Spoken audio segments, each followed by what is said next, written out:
let's also tell you the big development that's coming on that front as far as Mollywood's Me Too spills that is concerned.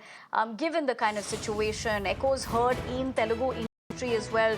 Samantha Ruth Prabhu seeks probe. Remember, she's an extremely popular actress. She's demanded for a Hema committee like report. Now, taking that point across to Varshini, who was, of course, essentially drawing things in perspective.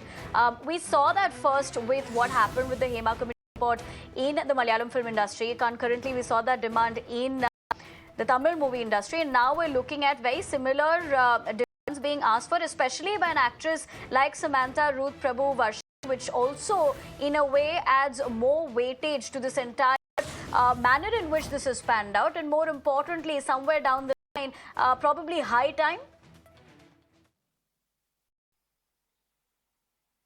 Absolutely, yes. A voice like Samantha Ruth Prabhu, who is an actor who's known and heard throughout the country, is very, very crucial at this moment.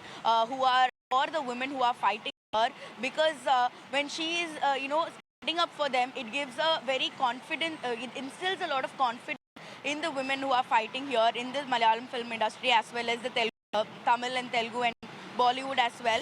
Therefore, she specifically talks about the Telugu industry, where a similar committee was formed, very similar to the WCC that was formed in Kerala, and Telugu film industry, the Voice of Women was a committee, and as a committee, they are now voicing out for a Hema committee like committee to work on the sexual harassment and the sexual injustice that is happening to the junior artists or any actresses or women work in the Telugu film industry as well.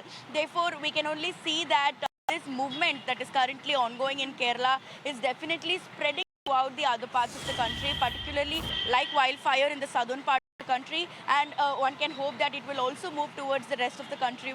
A lot of such instances are not being reported, which to limelight and which could give these women the justice that they deserve.